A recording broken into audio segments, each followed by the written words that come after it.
Back to your own family channel. I want to tell you from the depth of my heart, you are not just viewers, you are my heartbeat, my strength, and the reason I never give up.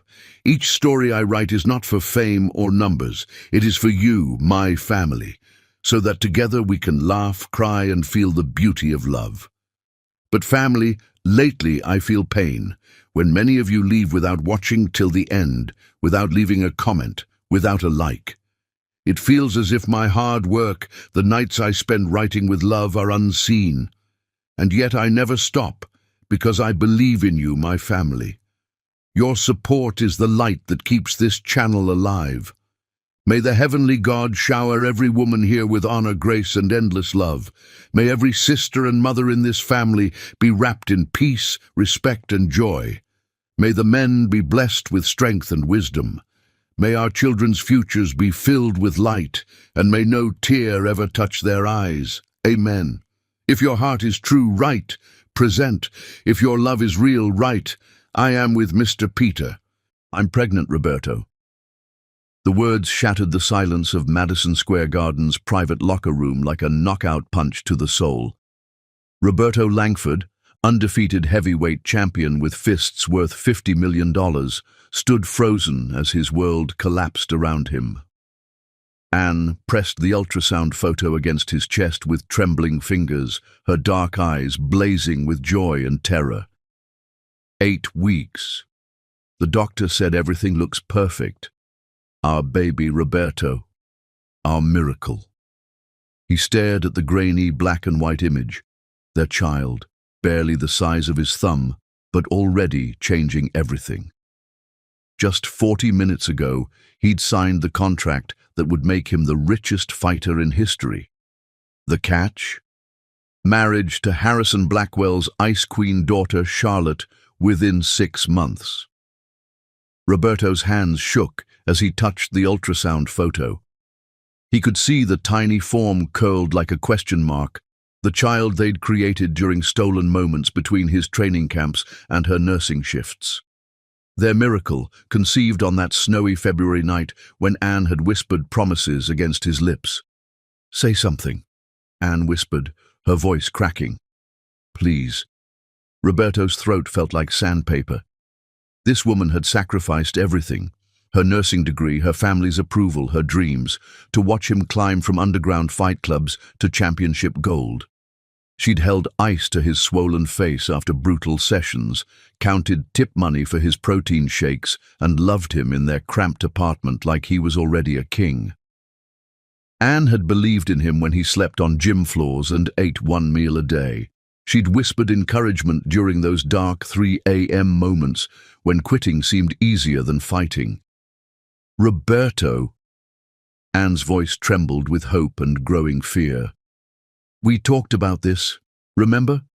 You said when the time came when we were ready. That was before, he said, the words tasting like poison in his mouth. Before what? Before you won the title? Before the money? Her voice rose, desperation creeping in. This is our baby, Roberto. Our family, everything we dreamed about. The locker room door exploded open. Harrison Blackwell strode in wearing a $10,000 suit, his silver hair perfectly styled, followed by his daughter Charlotte, a platinum blonde socialite who'd never thrown a punch or worked a day in her pampered life. Langford, Blackwell's voice boomed. Tonight, after you destroy Morrison, we announce the engagement. My Charlotte deserves a champion. His cold eyes swept the room and landed on Anne with barely concealed disgust. What's this situation? Roberto's mouth went dry. In Blackwell's presence, the ultrasound photo in Anne's hands suddenly felt like evidence of a crime. Anne's face went white as death. Her eyes darted between Roberto and the newcomers, the ultrasound photo still clutched in her hand like a lifeline to everything she'd thought was real. Who's this? Charlotte's lip curled in disgust as she looked Anne up and down, taking in the second-hand dress, the worn shoes, the calloused hands of a woman who knew struggle. Roberto, darling, you didn't mention you had company. I'm Anne Johnson, Anne said, finding her voice despite the terror creeping up her spine. Roberto's girlfriend, the mother of his girlfriend? Charlotte's laugh was like breaking glass. Oh, how precious. Roberto, you really must stop picking up these charity cases. Roberto's heart hammered against his ribs. One word from him could destroy everything Blackwell had promised. The $100 million endorsement deals, the Hollywood movie contracts, the empire that would make him untouchable, the penthouse overlooking Central Park, the private jets, the respect that money could buy. Or he could choose love over money, choose the woman who'd believed in him when no one else would, choose the child growing inside her, his child, his blood, his legacy. Blackwell stepped closer, his voice dropping to a whisper only Roberto could hear. Choose wisely, boy. This moment determines whether you become a king or remain a pauper forever. I've destroyed bigger men than you for far less. Roberto looked at Anne, really looked at her. She stood there clutching their baby's first picture, her eyes full of love and trust and absolute faith that he would choose them, choose their future, choose the family they'd dreamed about in whispered conversations after making love. She had no idea that the man she loved was about to shatter her world into a million pieces. Nobody, Roberto heard himself say, the word dropping like a death sentence. She's nobody. Anne stumbled backward as if he'd struck her.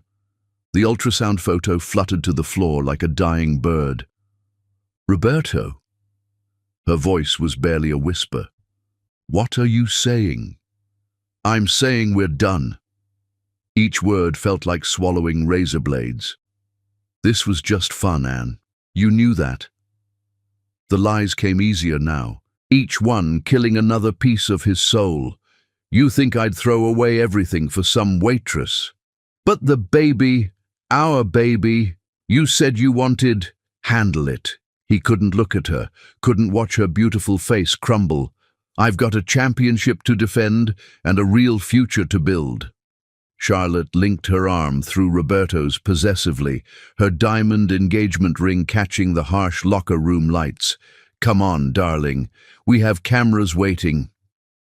She stepped deliberately on the ultrasound photo as they moved toward the door, grinding her heel into the image of Roberto's unborn child. Roberto, please. Anne's voice broke completely. Look at me. Look at what we made together. For one agonizing moment, Roberto's step faltered. The woman he loved, the only woman who'd ever truly seen him, was begging him not to destroy their family. Their child's future hung in the balance of his next choice.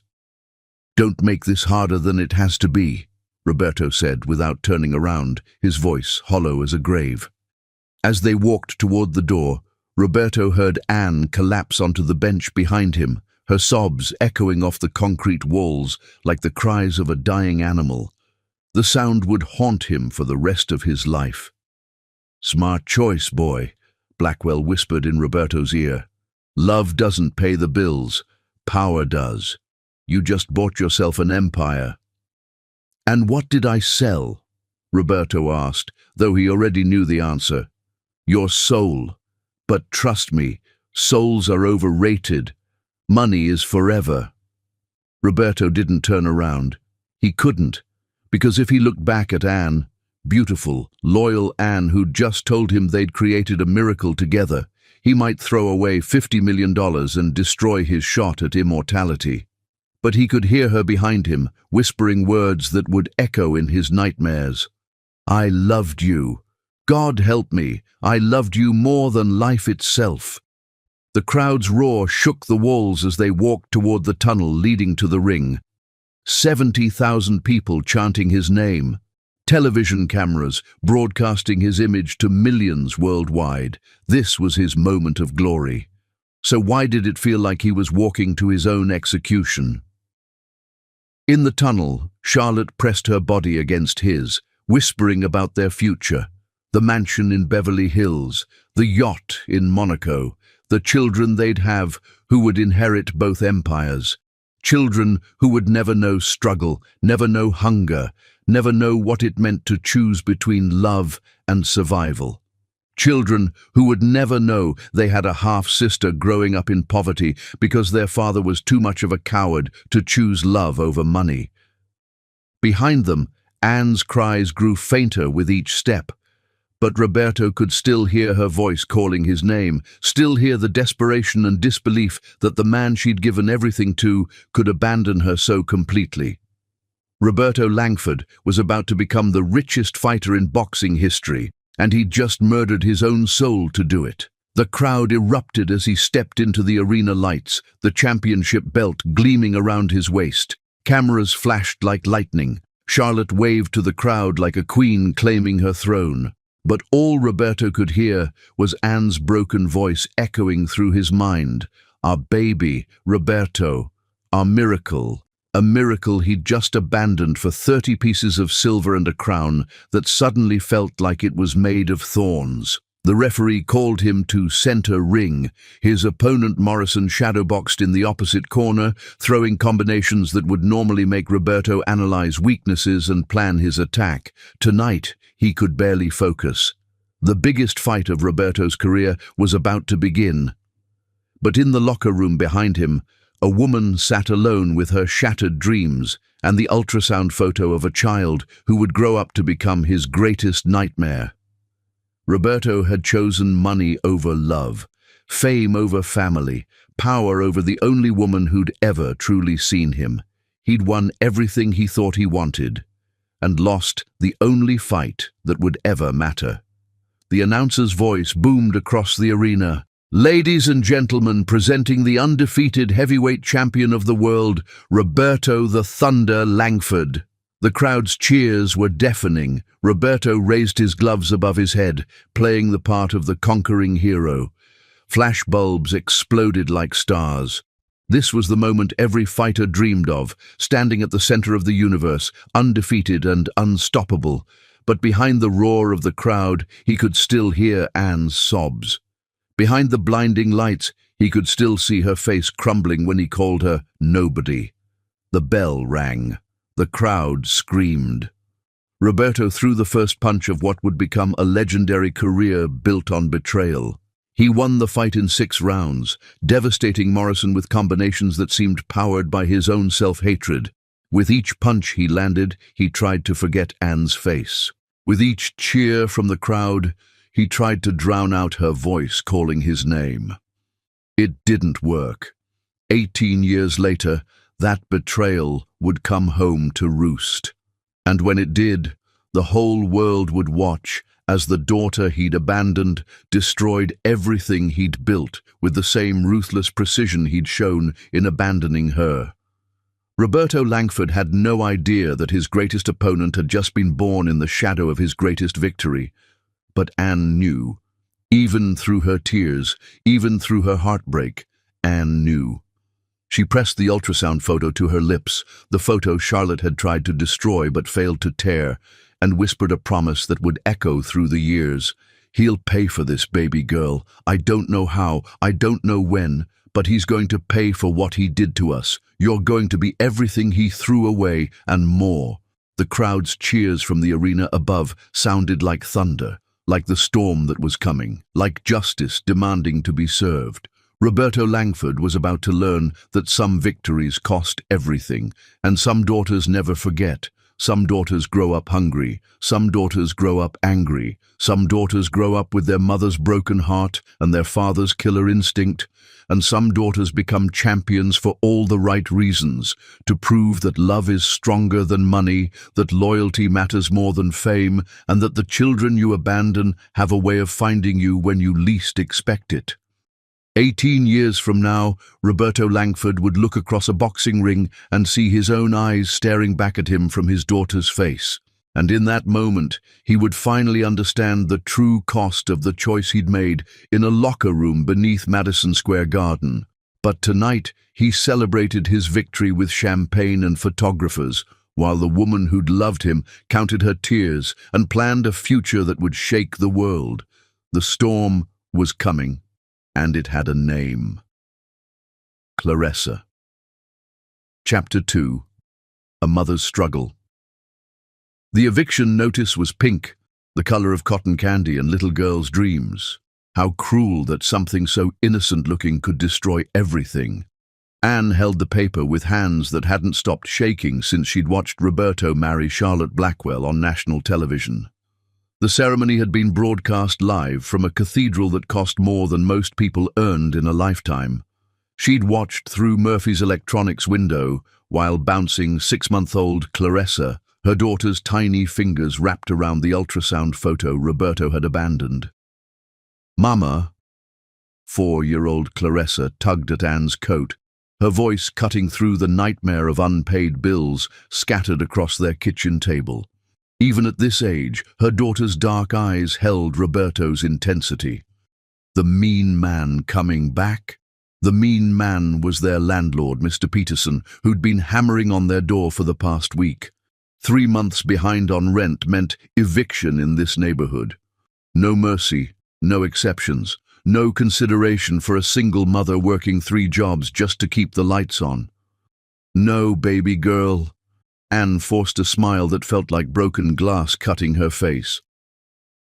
"Mama's gonna fix this." But how? Her job at Murphy's Diner paid minimum wage, plus tips that barely covered diapers. The night shift at the hospital laundry left her hands raw and bleeding from the chemicals.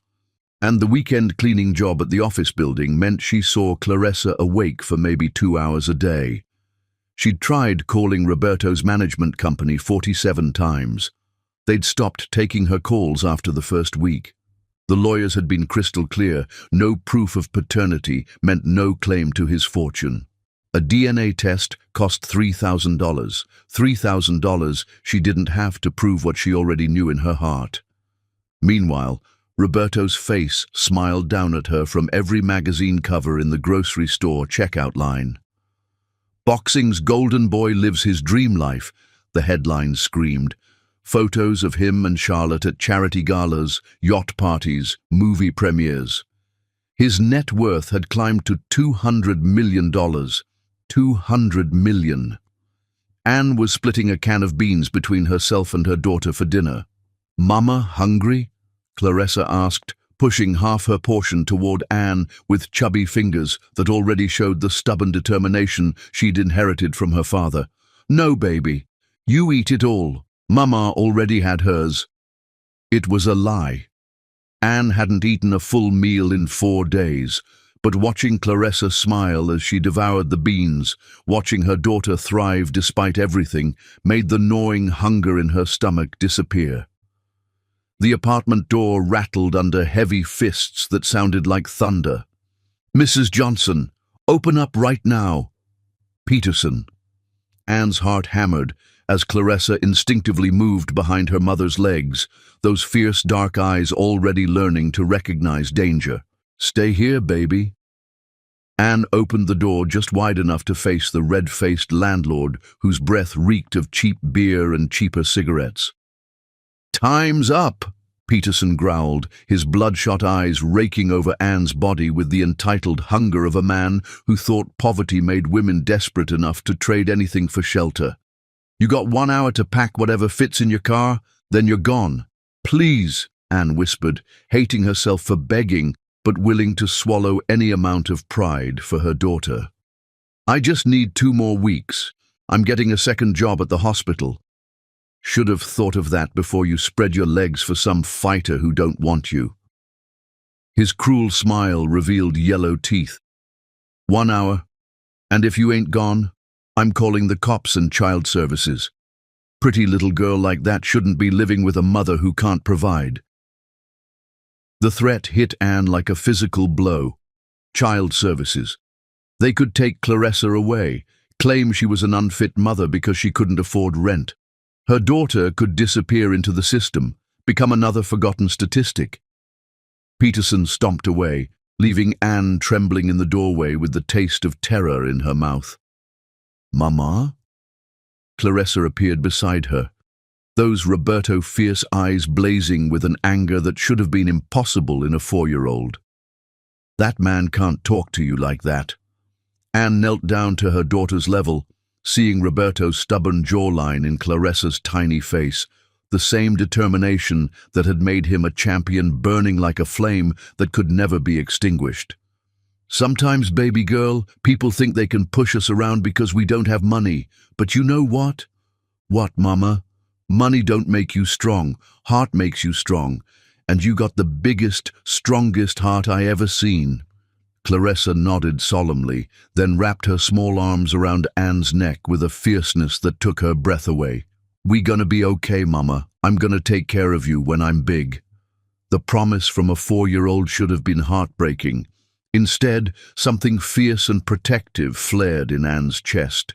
This child, their child, would never know the weakness her father had shown, never know the cowardice of choosing money over love. Yes, baby girl, we're gonna be more than okay. We're gonna be unstoppable. 8 years later, you can't talk to my mama like that. 11-year-old Clarissa stepped between Anne and the grocery store manager, small fists clenched, her stance already showing natural fighting instincts. The manager had been humiliating Anne over a bounced check, $23 for milk and bread, doing it loud enough for the whole store to hear, making sure everyone knew the Johnson women were broke and desperate. Clarissa, get back here, Anne whispered, mortified by the scene but also blazing with pride at her daughter's courage. No, mama. Clarissa's voice carried the same steel that would one day echo through boxing arenas. He's being mean to you, and that ain't right. The manager, a soft, pale man who'd never faced real hardship, looked down at the fierce child with amusement. Listen, little girl, I ain't little, and my mama works harder than anybody I know. She got 3 jobs and still finds time to help me with homework and make me breakfast every morning and read me stories, even when she's so tired she can barely stand up. So you better show some respect before I make you. The threat from a 10-year-old should have been laughable. But there was something in Clarissa's eyes, a darkness, a promise of violence that made grown men uncomfortable. The manager took an involuntary step backward. Other customers had stopped to stare. Anne felt heat flood her cheeks, but also something else, pride so fierce it made her chest tight. Her daughter was defending her with the same passion Roberto had once fought in the ring, but with something he'd never possessed, loyalty that couldn't be bought. The manager, embarrassed by the scene and the way other customers were now glaring at him, processed their EBT card without another word. Outside the store, Anne knelt beside her daughter, studying the face that grew more like Roberto's every day, the strong jaw, the determined eyes, the stubborn set of her shoulders that said she'd fight the whole world if necessary. You can't go around threatening grown-ups, baby. I wasn't threatening, I was promising. Clarissa's eyes blazed with righteous anger that reminded Anne of herself at that age, before life had taught her to be afraid. Like you taught me. You said never let nobody make you feel small. Anne pulled her daughter close, breathing in the scent of her hair, Johnson's baby shampoo, the cheap kind, but it smelled like love and determination and everything good in the world. You're right, baby girl, but you gotta be smart about how you fight. Some battles you win with words, some you win with your fists, and some... She thought of Roberto, of the choice he'd made 10 years ago, of the empire he'd built on the foundation of their destroyed love. Some you win by just refusing to quit. Clarissa pulled back to meet her mother's eyes with the directness that made teachers uncomfortable and bullies think twice. Mama, why don't I got a daddy? The question Anne had been dreading for 10 years. She could lie, tell Clarissa her father was dead or unknown. But looking into those honest, fierce eyes, Roberto's eyes, she knew her daughter deserved the truth that would shape her into the warrior she was destined to become. Your daddy is a fighter, baby, a famous one, the most famous fighter in the world. Clarissa's eyes widened. Really? What's his name? Roberto Langford. They call him the Thunder. Why don't he live with us? Why don't he help us? Anne felt the familiar knife twist in her chest. Because he made a choice a long time ago to walk away from us. He chose money and fame over his family. Why? Because he was scared. Scared of loving someone more than his money and his fame. Scared of being responsible for people who needed him. Clarissa processed this with the serious expression of a child forced to grow up too fast, her mind already working through the implications. "His loss," she said finally, her voice carrying a coldness that chilled Anne to the bone. "I wouldn't want a daddy who was scared anyway. Scared people are weak." Anne laughed, despite the tears threatening to fall. "That's my girl. That's my champion." They walked home to their latest apartment, a one-bedroom in the worst part of town where gunshots were lullabies and sirens were morning alarms, but it was theirs. Clarissa chattered about her day at school, about the bullies she'd faced down with words and fists, about the A she'd gotten on her math test despite doing homework by candlelight when the power got shut off. That night, as Clarissa slept beside her in their shared bed, the only bed they could afford, Anne stared at the ceiling and made a promise that would echo through the years. Her daughter would never know hunger like she had, never know the helplessness of having no choices. Whatever it took, however many jobs she had to work, however much she had to sacrifice, Clarissa would have every opportunity Roberto's money could have provided, without his help, without his name, with nothing but the love that had never stopped burning in Anne's heart, and the fire that already blazed in their daughter's eyes like a star waiting to explode. Roberto Langford had walked away from his family, but his daughter was about to walk straight toward him, and when she did, the world would tremble. 4 years later. "Mama, I know what I want to be when I grow up." 14-year-old Clarissa stood in their kitchen doorway, her school clothes torn, her knuckles raw and bloody, and a light in her eyes that Anne hadn't seen since Roberto used to talk about his dreams. "What happened to you, baby girl?" "I found it, Mama. I found what I was born to do." Anne's heart stuttered. She'd seen that exact expression on Roberto's face 15 years ago when he'd told her about his first amateur victory. The same fire, the same certainty, the same dangerous passion that had ultimately destroyed everything they'd built together. But this was different. This was her daughter, her Clarissa. And unlike Roberto, this child had been forged in the fires of abandonment and struggle, tempered by a mother's unbreakable love and a hunger that could never be satisfied by anything less than total victory.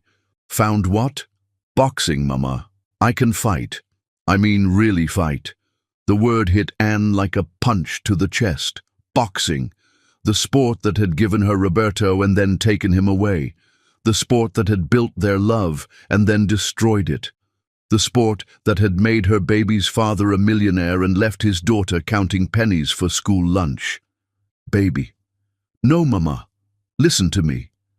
Clarissa's voice carried a conviction that made Anne's blood freeze. "I broke Tommy Martinez's nose today. One punch. And it felt like coming home." Anne stared at her daughter.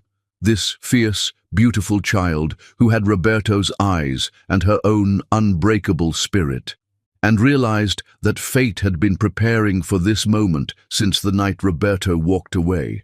Her daughter was about to enter the world that had destroyed their family, and she was going to conquer it completely. The war Roberto had started 18 years ago was about to begin, and he had no idea his greatest enemy had just been born. Chapter 3. The Love That Was 5 years earlier, Anne's Memory. The thunderstorm that changed everything started at 3:17 a.m. on a Tuesday in March. Anne jerked awake to desperate fists pounding on her apartment door, not the angry hammering of bill collectors, but something raw and rhythmic like a dying heartbeat. She wrapped her robe around her nursing scrubs and peered through the peephole. A man stood in the hallway, soaked to the bone, blood trickling from a cut above his left eye. She'd never seen him before, but something about the way he held himself, proud despite being beaten down, made her unlock the door.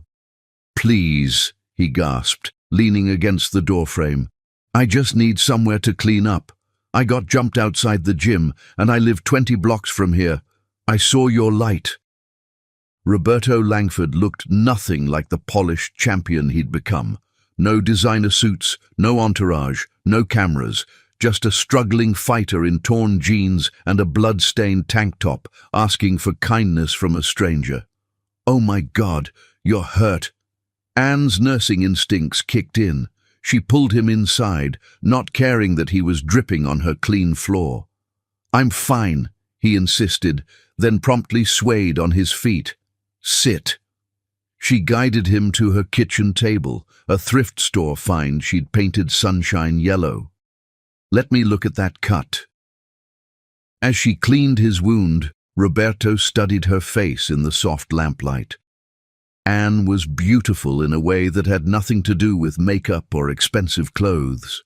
Her dark skin glowed with natural warmth, and her hands were gentle but sure. You're a nurse? He asked, wincing as she applied antiseptic. Nursing student. Final year? She focused on his cut, trying to ignore how her pulse quickened when his eyes met hers. This needs stitches. Can't afford a hospital. I can do it, if you trust me. Roberto had never trusted anyone in his life. Growing up in foster care had taught him that people always wanted something. But there was something different about this woman who'd opened her door to a bloody stranger without asking questions. What's your name? He asked as she prepared the suture kit. Anne Johnson. And you are? Roberto Langford. Well, Roberto Langford, this is going to hurt. I can handle pain. She began stitching, and he didn't flinch once. Instead, he told her about the gym where he trained, how he was fighting his way up from nothing, how tonight's beating had come from fighters whose manager he'd refused to bribe. Why do it? Anne asked, tying off the final stitch. Why put yourself through this? Because when I'm in that ring, I'm not a throwaway kid nobody wanted. I'm not poor or desperate or forgotten. For those few minutes, I'm everything I was meant to be. Anne's hands stilled on his face. She understood that feeling, the desperate need to prove you were worth something. There, she whispered, all done. Roberto reached up and covered her hand with his. His touch was rough from years of training, but it was the gentlest thing Anne had ever felt. Thank you. Don't mention it.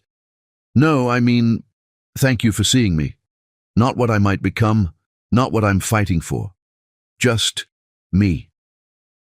The rain drummed against the windows as they looked at each other, both knowing that everything had just changed. Roberto should have left then, should have walked back into the storm and continued his solitary climb to the top.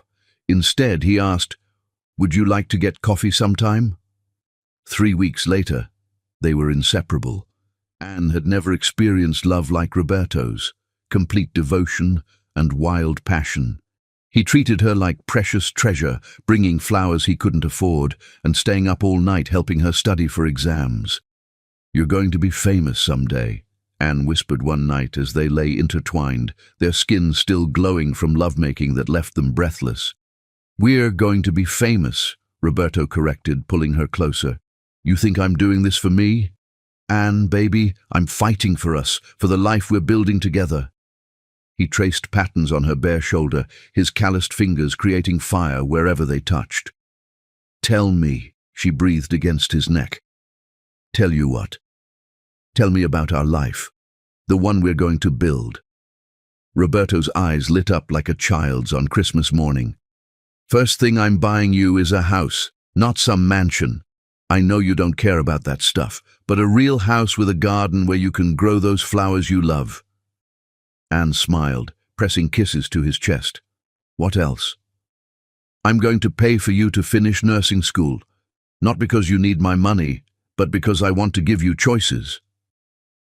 I already have everything I want, she whispered, meeting his eyes.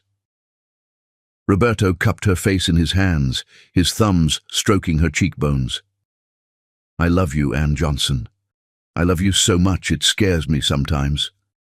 Scared of what? Scared of losing this, losing you.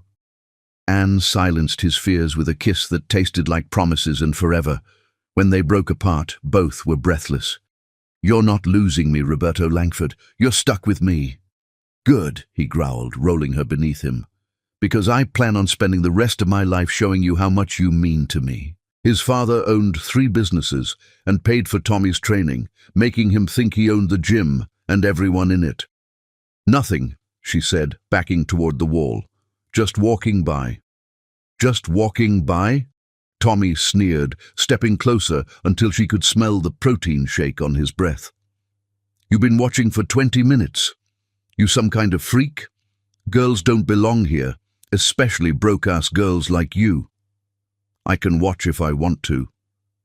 Tommy stepped closer, his breath hot on her face, his bulk meant to intimidate. "Little ghetto princess thinks she's tough? Your mama ain't here to protect you now. Neither is that deadbeat daddy who don't want you." The words hit Clarissa like physical blows. Tommy knew about her father. Everyone at school whispered about it. The girl with no daddy, the girl whose mother worked 3 jobs just to keep them fed. But then Clarissa looked past him into the gym, where a female fighter was working the heavy bag with devastating precision. The woman moved like liquid violence, her combinations so fast they blurred together, each punch landing with the sound of thunder. "She doesn't belong here either, right?" Clarissa said, nodding toward the female fighter. Tommy glanced back and laughed. "Rosa, she's different. She's actually good. Won the state championship 3 times.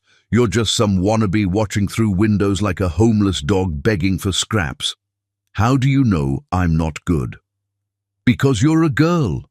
Because you're poor. Because you don't got what it takes."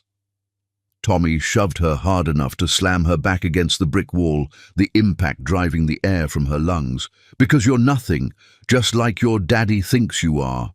The word hit Clarissa like a lightning bolt. Nothing. That's what her father had called her mother before he walked away. Nothing. That's what the world had been telling her every day of her life, through empty refrigerators and eviction notices and clothes from Goodwill. Something primal and dangerous uncurled in her chest, like a snake ready to strike. "Don't touch me," she said quietly, her voice carrying a calm that made Tommy's smile falter. Tommy laughed and reached for her again, his meaty hand grabbing for her shoulder. "What you gonna do about it?" "Nothing, girl." Clarissa's fist moved before her brain could stop it. The punch came from her toes, up through her legs, rotating her hips and shoulders exactly like she'd seen in the Ali footage. Her knuckles connected with Tommy's nose with a sound like a branch snapping in a hurricane. Blood exploded across his face as he stumbled backward, howling like a wounded animal. "You crazy bitch! You broke my nose!" "And I'll break your jaw if you touch me again," Clarissa said, shocked by the calm in her own voice, by how right it felt to watch his blood drip onto the concrete. "I ain't nothing, Tommy. But you're about to be unconscious if you don't walk away." The noise had drawn attention from inside the gym. Fighters gathered in the doorway, including Rosa and Miguel himself. The old trainer's weathered face showed no emotion as he took in the scene. Tommy holding his gushing nose, Clarissa standing over him with bloodied knuckles and fire in her eyes. Tommy wiped blood from his face, his eyes blazing with humiliation. "I'm gonna tell my dad. He'll shut this whole place down. And you're gonna pay for this." "You're gonna what?" Miguel's voice cut through Tommy's threat like a blade. The old trainer stepped out of the gym, his eyes moving between Tommy's broken nose and Clarissa's perfectly positioned fist. "She jumped me!" Tommy whined, his voice nasal from the damage. "Crazy girl came out of nowhere." Miguel looked at Clarissa with the intensity of a judge weighing evidence. "That true, mija?" "He grabbed me," Clarissa said simply, meeting the trainer's eyes without flinching. "I don't let nobody grab me, ever." "Show me your hands." Clarissa extended her fists. Miguel examined her knuckles, split from the punch, but positioned correctly, her thumb outside her fingers just like the professionals. "You train somewhere?" "No, sir. I watch videos sometimes, study fighters." Miguel's weathered face broke into a slow smile that transformed his entire appearance. You split his nose with no training? Just instinct and library videos? I guess. Tommy, get to the hospital. Get that nose set. Miguel's tone brooked no argument. And if I hear you bothered this girl again, you're banned from every gym in the city. Your daddy's money don't mean nothing to me. Entiendes? Tommy slunk away, muttering curses and holding his nose, leaving a trail of blood drops like breadcrumbs. Miguel turned back to Clarissa, studying her with the intensity of a man who'd spent 40 years recognizing raw talent. What's your name? Clarissa Johnson. Well, Clarissa Johnson, you just cost me a student. Tommy's daddy pays good money for training. Clarissa's heart sank. She'd found the one place that felt like home, and now she'd destroyed her chances of ever belonging there. I'm sorry, I'm not. Miguel's eyes sparkled with something that looked like Christmas morning. Tommy was soft, had some talent but no heart, no fire. You? He gestured to Tommy's blood on the concrete. You got something I can't teach, can't buy, can't fake. What's that? Killer instinct, the thing that separates fighters from people who just know how to fight. He stepped aside, gesturing toward the gym's interior where the other fighters had returned to their training. You want to learn to use it properly. Clarissa looked through the doorway at the world she'd been dreaming of without knowing it existed. The heavy bags swayed from recent punishment. The ring in the center called to her like a church altar. I don't have money for lessons. Who said anything about money? You sweep floors, clean equipment, help me run this place. I'll teach you everything I know. Why? Miguel studied her face, the determination in her dark eyes, the way she stood despite having just been in her first real fight, the hunger that radiated from her like heat from a forge.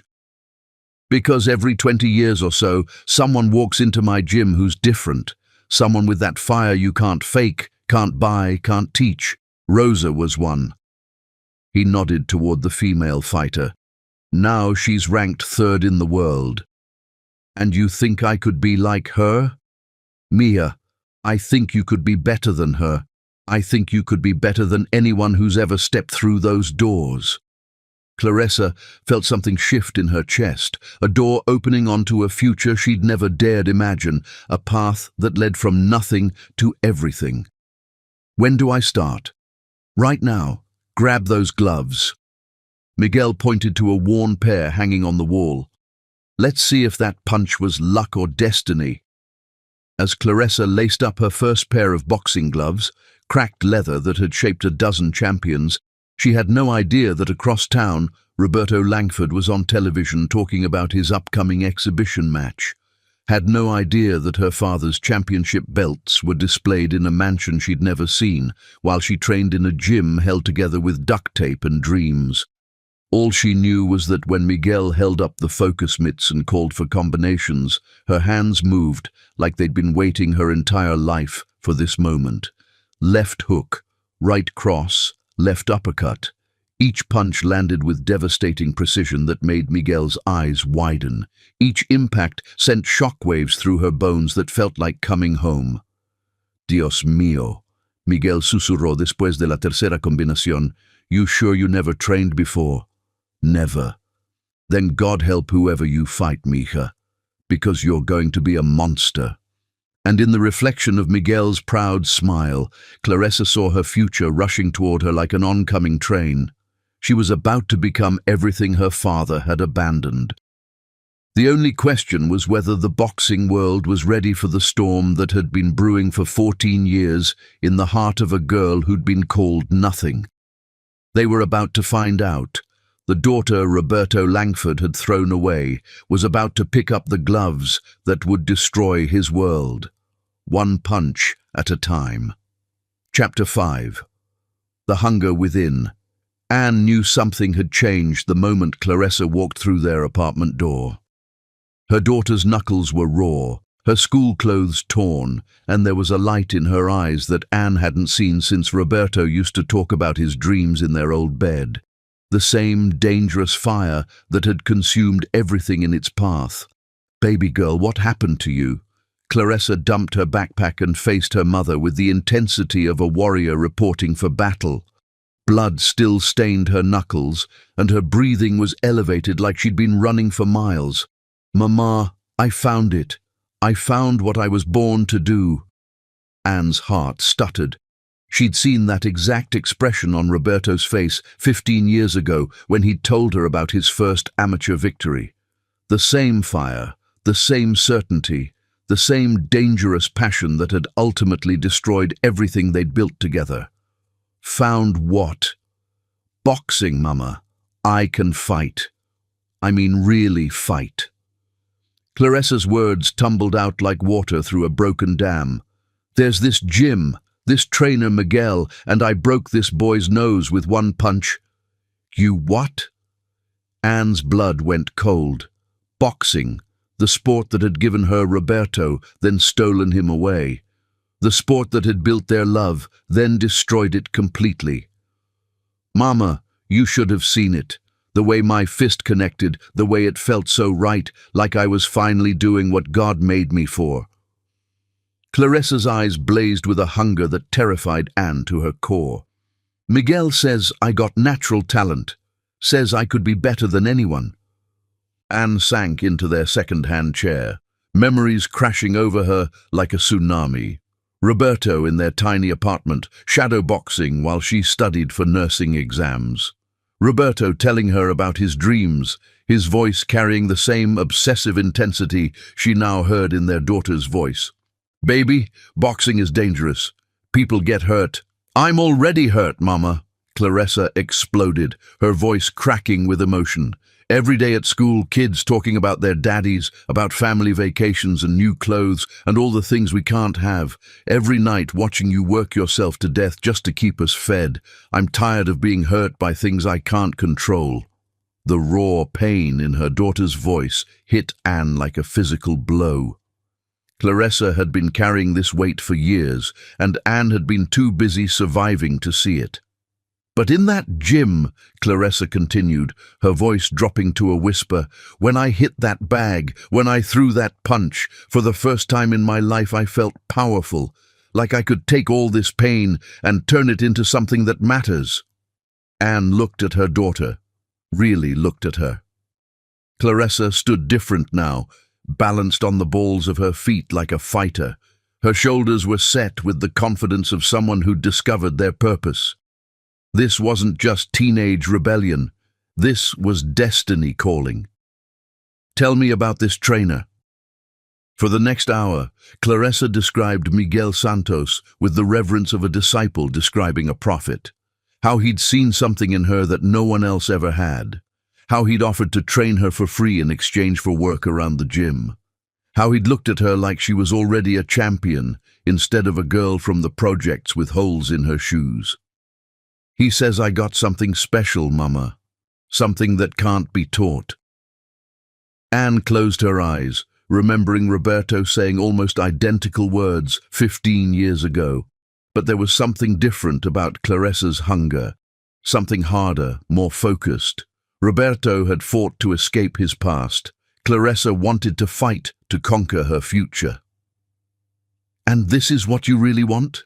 Not just because you're angry?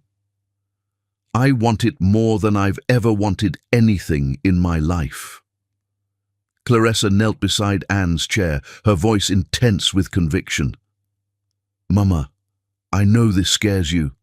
I know it reminds you of him. But I'm not my father. I'm not going to abandon people who love me. I'm going to fight for them. Anne studied her daughter's face, Roberto's determined jaw, but her own fierce loyalty. Her father's natural athleticism, but her mother's unbreakable heart.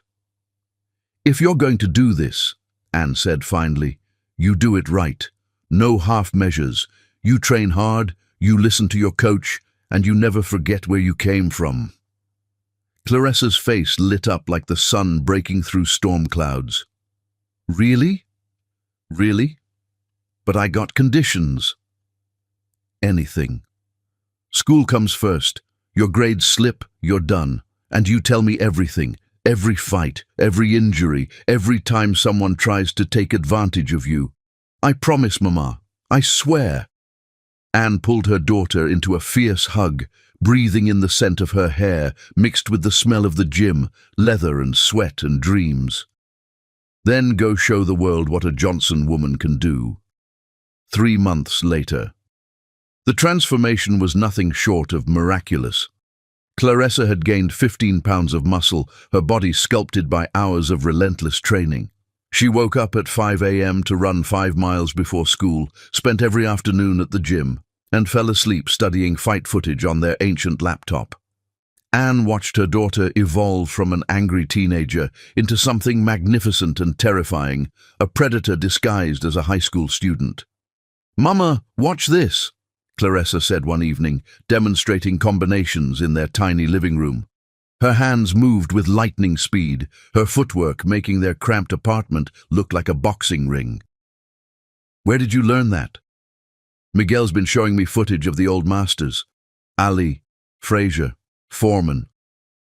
Claressa's eyes glowed with fanatical devotion. "But also the women. Layla Ali, Jackie Frazier-Lyde, and Mama ... Her voice dropped to a whisper. "He showed me footage of my father." Anne's blood froze. "What?" "Roberto Langford. Miguel didn't know at first, but when I told him my daddy's name, he pulled up old fights." Claressa's expression was unreadable. "I studied every round, every combination, every weakness. Baby, he's good, Mama, real good. But he's got tells, little things he does before he throws his right hand. And he drops his left shoulder when he's tired." Claressa's smile was cold as winter. "I'm learning everything about him, his style, his habits, his weaknesses. Why? Because someday I'm going to face him. And when I do, I'm going to show him exactly what he threw away." The conviction in her daughter's voice sent chills down Anne's spine. This wasn't just about boxing anymore. This was about justice, about proving that the daughter he'd abandoned could rise higher than he'd ever dreamed. 6 months later. "You ready for this, mija?"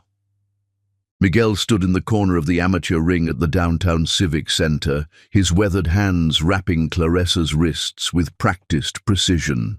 Around them, the crowd buzzed with anticipation for the Youth Championship semi-finals.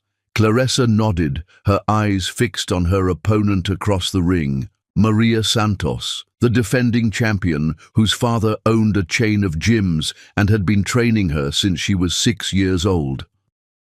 "Remember," Miguel whispered, "she's got experience, but you got hunger. She's fighting to keep what she has. You're fighting for everything you've never had." Claressa looked toward the small section where Anne sat, her mother's face tight with worry and pride. Next to her sat Rosa, Miguel's star fighter, who'd driven 3 hours just to watch Claressa's biggest test yet. "I won't let you down, coach." "You already made me proud, mija. Now go show them what we've been working for." The bell rang. Maria came out fast, throwing combinations designed to overwhelm an inexperienced opponent. But Claressa moved like water, slipping punches by inches, making Maria miss by margins so small the crowd gasped. Then Claressa countered. Her left hook caught Maria flush on the jaw, followed by a right cross that sent the champion staggering backward. The crowd erupted as Claressa pressed forward, unleashing combinations that she'd practiced 10,000 times in the gym. But it wasn't just technique. There was something primal about the way Claressa fought, a hunger that transformed every punch into a statement about who she was and where she'd come from. By the 3rd round, Maria was holding on, trying to survive until the final bell. Claressa stalked her around the ring with the patience of a predator, picking her shots, breaking down the champion piece by piece. With 30 seconds left, Claressa landed a combination that dropped Maria to one knee. The referee began counting, but Claressa had already turned away, her eyes finding Anne in the crowd. 10, the referee shouted. "Winner by knockout, a new youth champion, Claressa Johnson." Anne was crying as Clarissa climbed through the ropes and ran to her, championship medal gleaming around her neck. "I did it, Mama. I really did it." "You sure did, baby girl. You sure did." As they hugged, neither woman noticed the man in the expensive suit watching from the back of the arena. He'd been scouting talent for a major promotion company when he'd heard about the girl who'd destroyed the youth division in less than a year. The man made a note in his phone. "Clarissa Johnson, investigate immediately. Potential gold mine." Within 6 months, that note would reach the desk of someone who knew exactly who Clarissa Johnson was, and why her rise through the boxing world should terrify Roberto Langford. But tonight, she was just a 16-year-old girl hugging her mother and holding her first championship medal, unaware that she'd just taken the first step on a path that would lead directly to her father's throne. The war Roberto had started 18 years ago was about to begin in earnest, and his abandoned daughter was ready to show the world that some fires burn hotter when they're forged in abandonment and fed by a mother's unbreakable love. Chapter 6. Rising Through Pain. The newspaper headline screamed across the sports section like a declaration of war.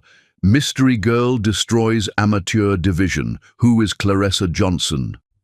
Roberto Langford stared at the article over his morning coffee in his Beverly Hills mansion, his blood turning to ice water as he read every devastating detail. The girl in the photo had familiar eyes, dark, intense, burning with the same fire he'd once seen in his own mirror 20 years ago.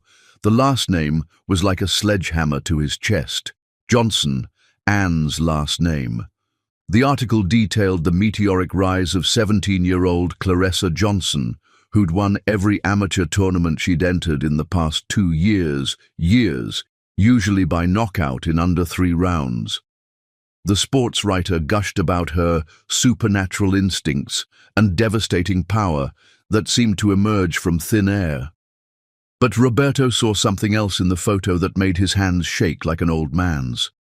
The way she held herself in the ring, the predatory angle of her shoulders, the cold, calculating determination in her eyes that reminded him of himself at that age, hungry, desperate, willing to destroy anyone who stood between him and greatness. The resemblance wasn't just striking, it was terrifying.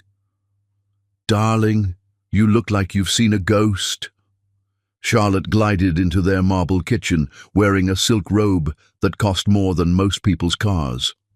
After 18 years of marriage, she'd maintained her ice, queen beauty through expensive procedures and colder discipline. "Just reading about some amateur boxer," Roberto said, folding the newspaper before Charlotte could see it, his voice betraying nothing of the earthquake happening inside his chest. But his hands shook as he set down his coffee cup, and Charlotte's razor-sharp instincts caught the tremor immediately. "You seem unusually interested in amateur boxing all of a sudden." Charlotte's voice carried that surgical edge that had cut down business rivals and social climbers for 2 decades. "Anyone I should know about?" "No one important," Roberto lied, the words tasting like poison in his mouth. But as Charlotte poured herself coffee and began discussing their upcoming charity gala, the one where they'd pretend to care about disadvantaged children while never acknowledging the daughter Roberto had abandoned, his mind raced with mathematical certainty. 17 years old, Anne's last name, the same killer instinct that had made him a champion, the same ruthless precision he'd used to destroy opponents. This wasn't coincidence, this was reckoning, this was the child he'd thrown away, grown strong enough to threaten everything he'd built on that betrayal. Across town, Murphy's diner. Anne burst through the door like a woman possessed, the same newspaper clutched in her hands like a battle flag. Her heart hammered with pride and terror as she searched for Miguel in his usual corner booth. "Did you see this?" she shouted across the diner, not caring that other customers stared at the crazy woman waving a newspaper. "Did you see what our baby girl did?" Miguel looked up from his eggs and fight tapes, his weathered face breaking into a grin that could have powered the entire city. "See what, Hermana?" Anne slammed the newspaper down on the table hard enough to rattle his coffee cup. The headline and photo of Claressa holding her championship belt filled half the page, her daughter's face radiating the quiet confidence of someone who'd never tasted defeat. "About damn time someone noticed what we've been building," Miguel said, his voice thick with emotion. "That girl is special, Anne. More special than anything I've seen in 40 years of training fighters. They're calling her a phenomenon, a once-in-a-generation talent." Anne's voice trembled with pride and the dawning realization of what this might mean. "Miguel, what if he sees this? What if Roberto? What if what? What if he realizes he threw away the greatest fighter who ever lived?" Miguel's eyes blazed with the fierce protectiveness of a man who'd watched Claressa grow from an angry teenager into a devastating force of nature. That girl has been carrying rage for 17 years. Now she's finally found a way to turn it into pure destruction. Anne sank into the booth across from him, her emotions warring between maternal pride and the terror of what might come next. "I'm scared, Miguel. What if she gets hurt? What if she becomes obsessed with revenge and loses herself? What if she becomes like her father?" Miguel finished, reaching across to squeeze Anne's hand. "Listen to me, Hermana. That girl has been in my gym every single day for 3 years. She helps other fighters when they're struggling. She encourages the young ones when they want to quit. She never complains when I make her clean equipment or run errands for pocket change. She's got her father's talent but your heart. That combination, that's what makes her so dangerous to anyone who tries to stop her." "But what if Roberto finds out about this article? What if he comes after her?" Miguel's smile turned predatory, dangerous. "Hermana, let him come. That girl's been waiting her whole life for a chance to show her father what he threw away. And when that day comes..." He gestured to the newspaper photo of Claressa, victorious and unbroken. "Roberto Langford is going to learn that some storms destroy everything in their path." Meanwhile, Roberto's private sanctuary. Roberto locked himself in his private gym and pulled up footage of Claressa's fights on his tablet, each video confirming his worst fears and greatest amazement. He'd been secretly following her career for months, unable to look away from the train wreck he'd created. The girl moved like him. Same footwork, same instinctive head movement, same ability to time opponents and exploit their weaknesses with surgical precision. But there was something else, something harder and more focused than his fighting had ever been. She fought like someone with nothing to lose and everything to prove. She fought like someone who'd been abandoned and had turned that abandonment into weapons. She fought like his daughter. His phone buzzed with a text from his manager. "Saw the article about that Johnson girl. Want me to look into her? Could be good for your exhibition tour. Might even generate some publicity if we can get her on your undercard." Roberto stared at the message for 20 minutes, his thumb hovering over the keyboard. One word from him could bring Claressa into his orbit. He could arrange for her to fight on his undercard, maybe even offer to train her.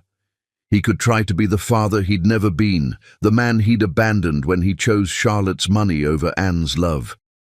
But that would mean admitting the truth. It would mean acknowledging what he'd done. It would mean risking everything he'd built on the foundation of his betrayal. Roberto deleted the message without responding, but the guilt ate at him like acid. 6 months later, the professional debut. The crowd at the downtown arena crackled with electric anticipation as Claressa stepped through the ropes for her professional debut. The local boxing commission had fast-tracked her license after her amateur dominance, and tonight she would face her first paid opponent. Anne sat ringside, her hands clasped so tightly her knuckles were bone white. Beside her, Rosa had driven 3 hours just to witness this historic moment. "You nervous, Mama?" Rosa asked, studying Anne's tense face. Terrified, Anne admitted, her voice barely audible over the crowd noise. She's my baby girl, and she's about to fight a woman who's trying to take her head off for money. Your baby girl is about to make history, Rosa said, with the quiet confidence of someone who'd sparred with Claressa for 2 years. Trust me, I've seen her destroy grown men in the gym. She's more than ready for this. In the ring, Claressa faced Tanya Rodriguez, a 8'2" veteran specifically brought in to humble the hyped amateur.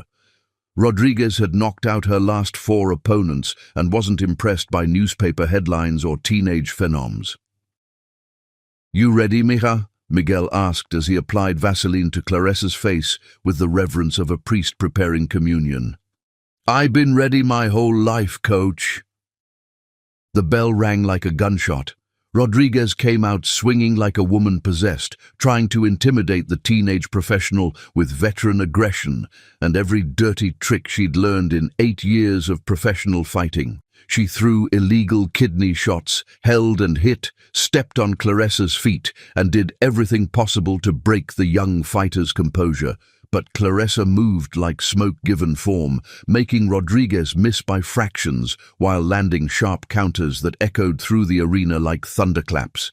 Every punch Claressa threw was calculated, precise, designed for maximum damage and psychological warfare.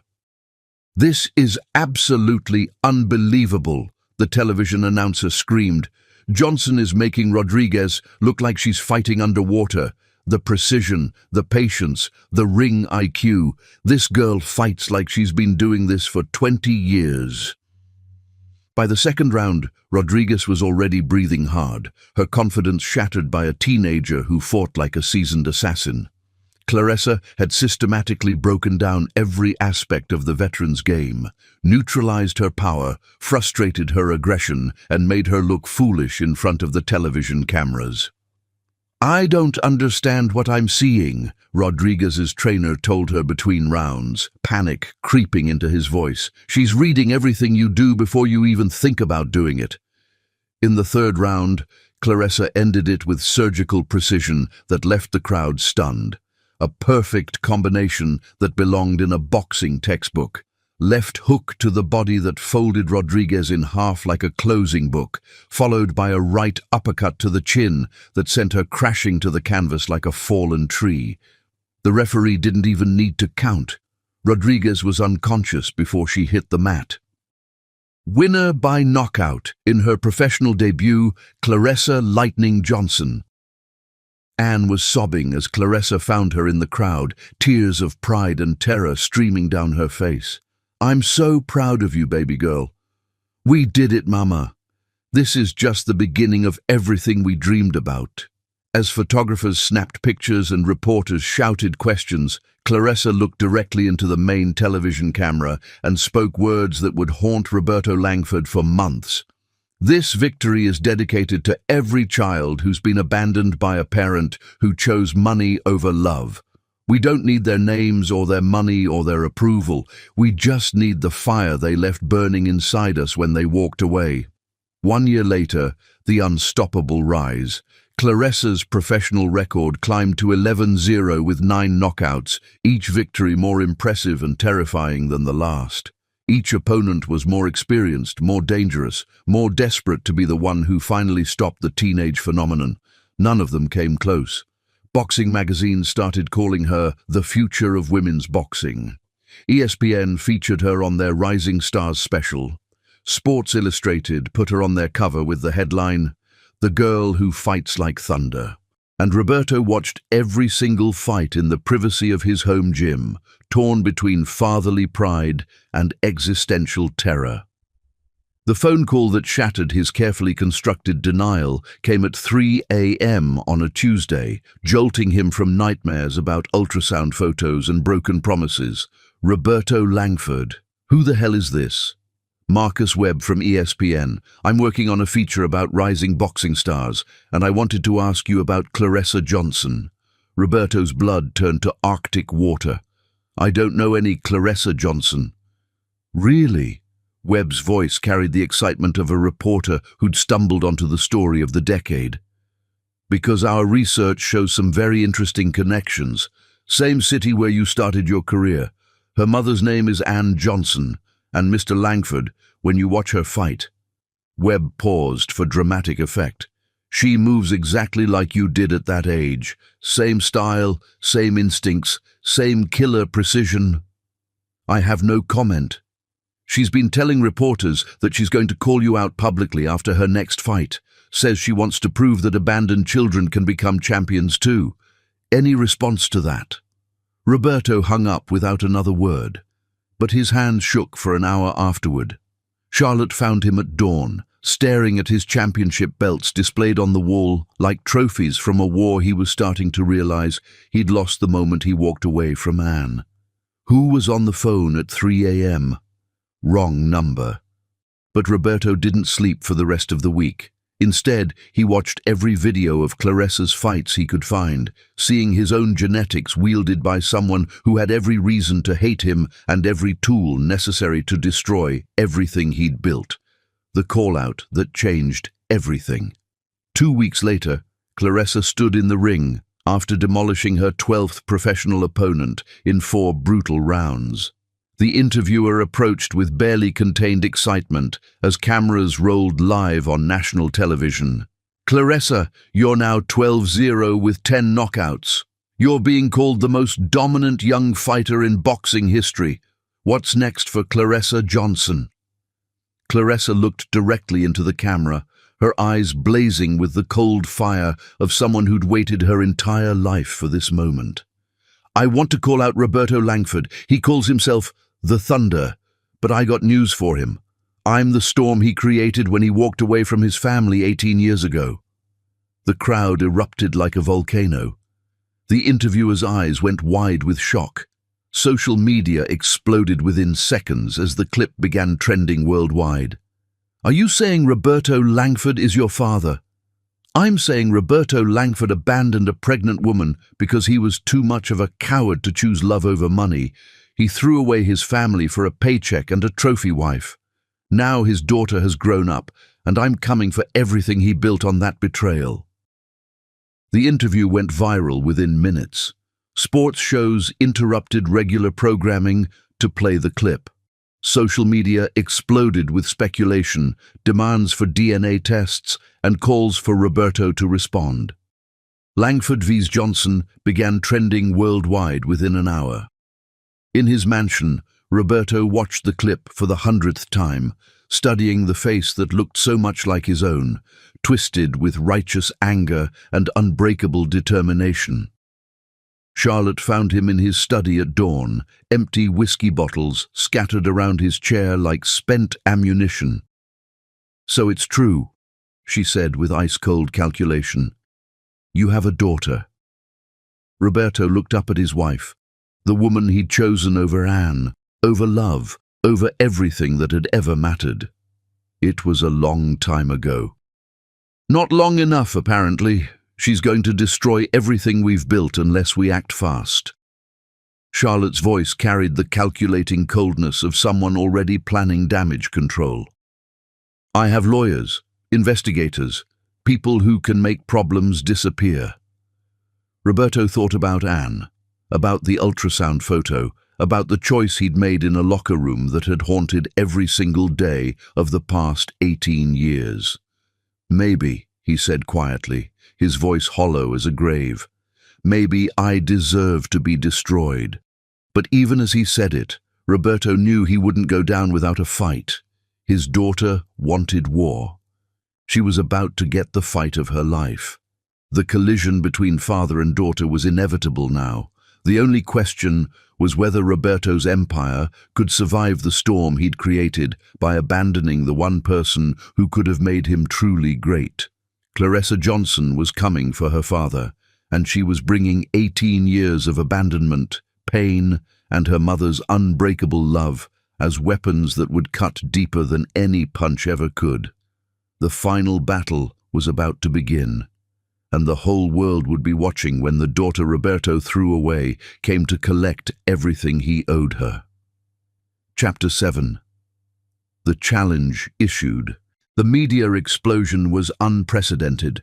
Within 6 hours of Claressa's call-out, number Langford versus Johnson dominated worldwide trending.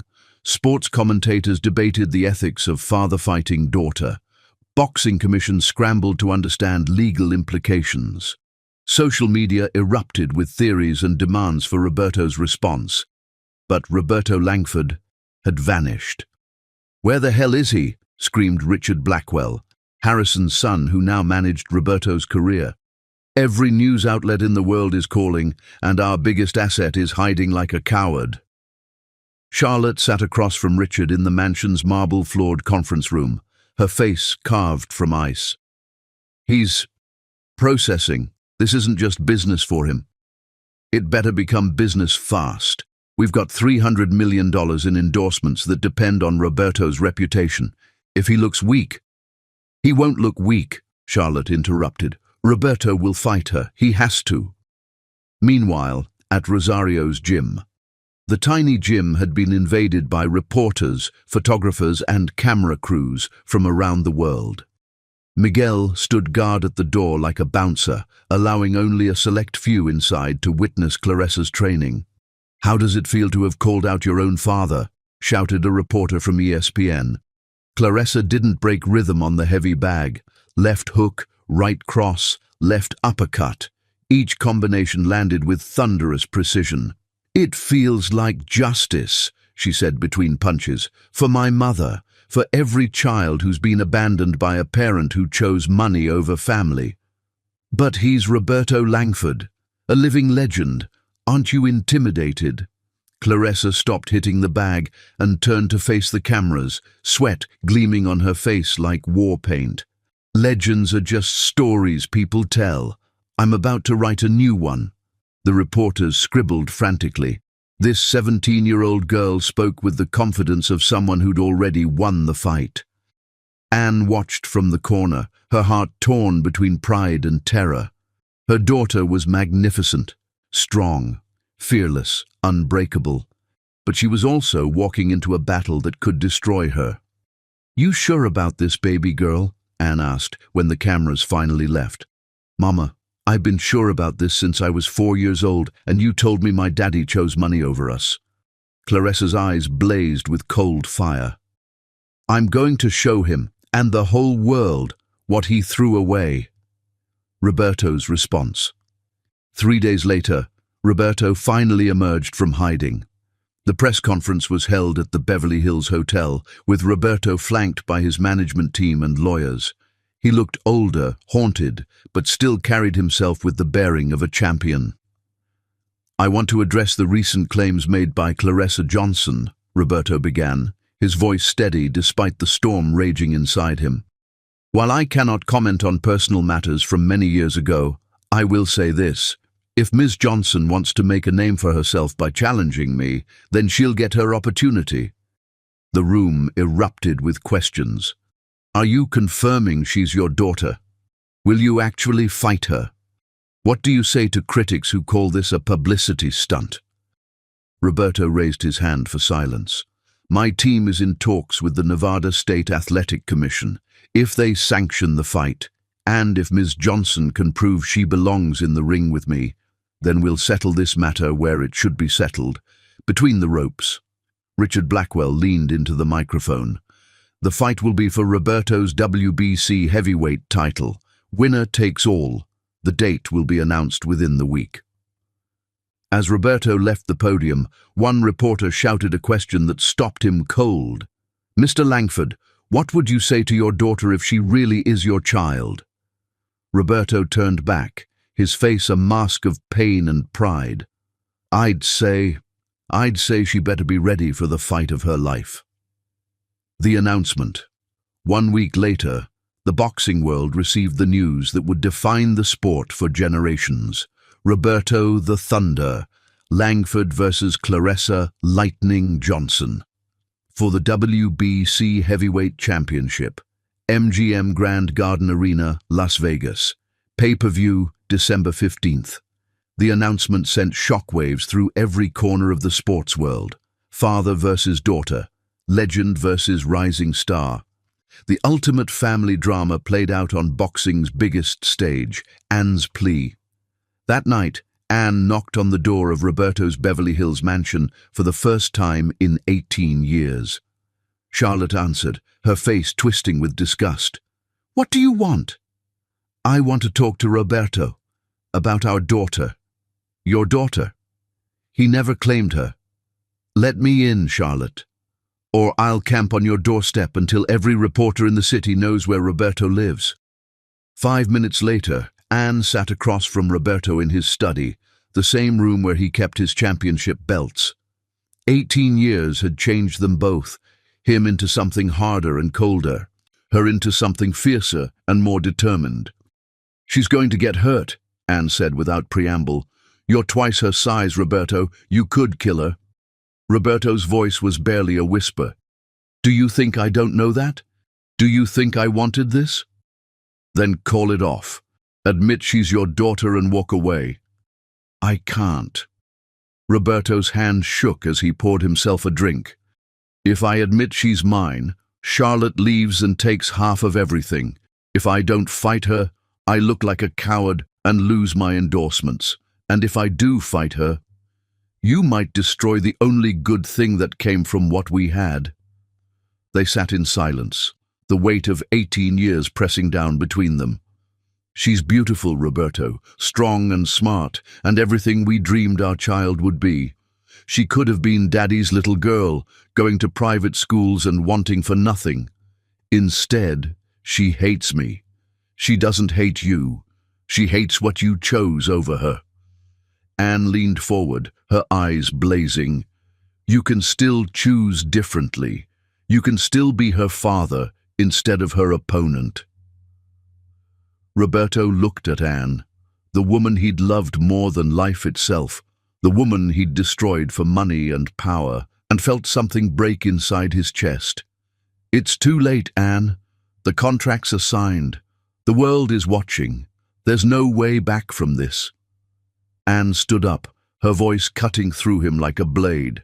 "Then you better pray she forgives you after she beats you, because that girl is going to destroy everything you built on our love, and she's going to do it with a smile on her face." As Anne left, Roberto called after her, "Why didn't you ever ask me for money? For help?" Anne turned back, her face a mask of quiet dignity.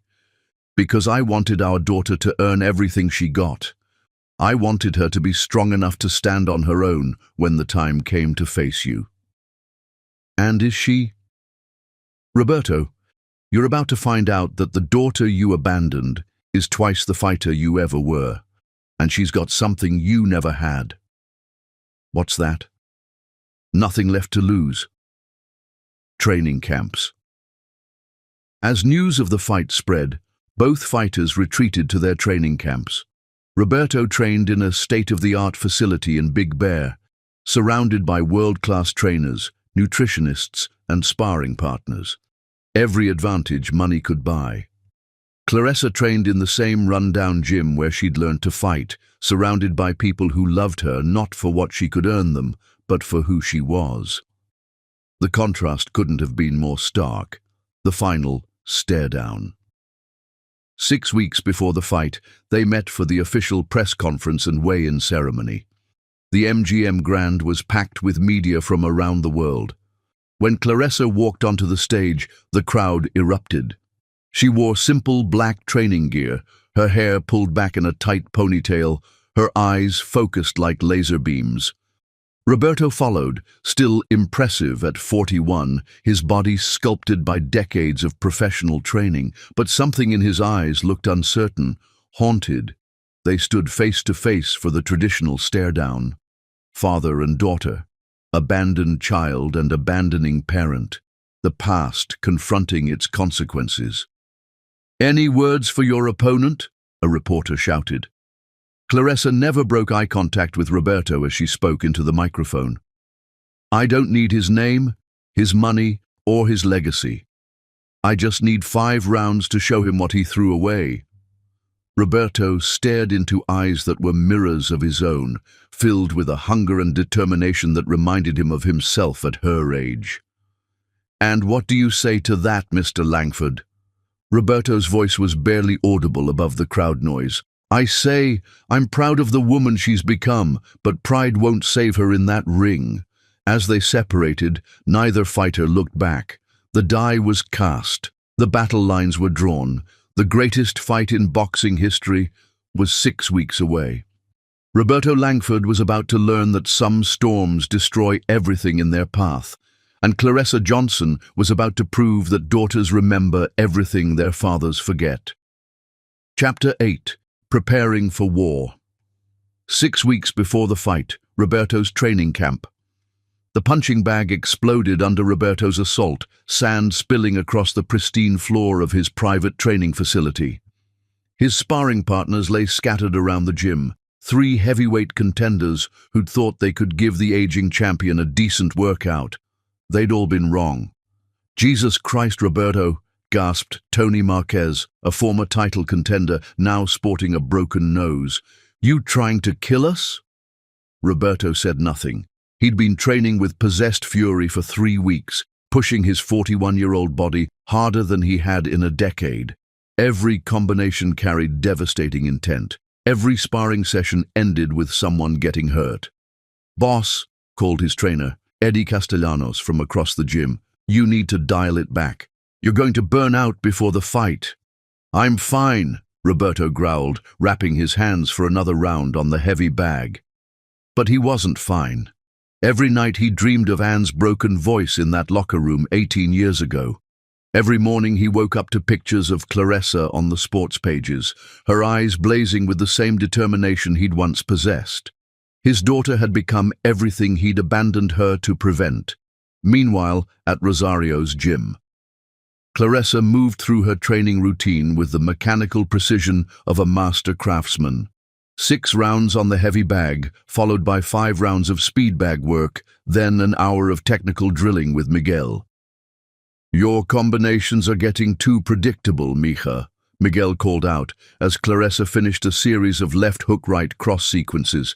"He's going to time them." "Let him try." Claressa's voice was cold as winter. "I got 37 different combinations mapped out, each one designed to exploit a weakness in his style." Miguel raised an eyebrow. For 6 weeks, Claressa had been studying Roberto's fights with the obsession of a forensic scientist. She'd memorized every pattern, every tell, every habit that 41 years of life had drilled into his fighting DNA. "You can't just rely on preparation, Claressa. In that ring, anything can happen. Nothing's going to happen that I haven't already planned for." Rosa, who'd been holding focus mitts, dropped her hands and stared at Claressa with concern. "Hermana, you're scaring me. This isn't just about boxing anymore, is it?" Claressa's eyes blazed with something that went beyond anger, beyond revenge. "This is about proving that love is stronger than money, that loyalty matters more than fame, that the children people throw away have a way of coming back to collect what's owed." The revelation. 3 weeks before the fight, Roberto's worst nightmare came true. He was reviewing fight footage in his study when Eddie burst through the door, his face white with panic. "Boss, we got a problem. A big fucking problem." "What now?" Eddie threw a folder onto Roberto's desk. "DNA test results. Someone leaked them to TMZ." Roberto's blood turned to ice water as he read the lab report. 99.97% probability of paternity. Scientific proof of what his heart had known the moment he saw Claressa's eyes in that newspaper photo. "How did they get my DNA?" "Coffee cup from the press conference. They tested it against a hair sample from the gym where she trains." Roberto's hands shook as he set down the papers. The secret he'd protected for 18 years was now front-page news across the world. His phone immediately started ringing. Richard Blackwell's name flashed on the screen. "You better have an explanation." Richard's voice was ice-cold fury. "Because my father is talking about pulling all sponsorship deals." "It changes nothing," Roberto said. "The fight goes on as scheduled." It changes everything. You're about to fight your own daughter on pay-per-view. Do you have any idea what this looks like? It looks like justice, Roberto said quietly, surprising himself. Charlotte's ultimatum. That night, Charlotte cornered Roberto in their bedroom, her face a mask of cold calculation. "I want her eliminated," she said without preamble. "What? Not killed, you idiot. Discredited, destroyed. I've hired investigators to dig up every piece of dirt on that little ghetto princess and her crack-whore mother." Roberto grabbed Charlotte by the shoulders, his eyes blazing with fury. "Don't you ever talk about Anne like that again. Oh, please. You threw that woman away like garbage 18 years ago. Don't develop a conscience now. Things change. Not for me. Either you destroy that girl in the ring, or I destroy her outside of it. Your choice." Roberto looked at his wife, the woman he'd chosen over love, over family, over everything that mattered, and realized he was staring at a stranger. Had she always been this cold, this calculating, or had 18 years of living with his guilt turned them both into monsters? Claressa's preparation. While Roberto's world imploded around him, Claressa trained with the focus of a surgeon, preparing for the most delicate operation of her career. She sparred with male heavyweights twice her size, absorbing punishment that would have hospitalized most fighters. She studied Roberto's old fights until she could predict his movements before he made them. She trained with fractured ribs, a torn shoulder, and hands so damaged that Miguel had to inject them with painkillers before each session. "You're going to kill yourself before you even get in the ring," Anne pleaded after finding Claressa collapsed in the gym bathroom, vomiting from exhaustion. "Better to die preparing than to live knowing I wasn't ready," Claressa gasped. "Baby girl, this isn't about proving anything anymore. The whole world knows you're his daughter. You've already won." Claressa looked up at her mother with eyes that burned like stars. "I haven't won until he admits what he did, until he says my name, until he acknowledges that he threw away the best thing he ever had." The mind games. 2 weeks before the fight, Roberto's team tried to get inside Claressa's head. They leaked stories about Roberto's training intensity, about sparring partners being hospitalized, about his devastating punching power. They planted articles questioning whether a 17-year-old girl belonged in the ring with a heavyweight champion. Claressa's response was to post a video on social media.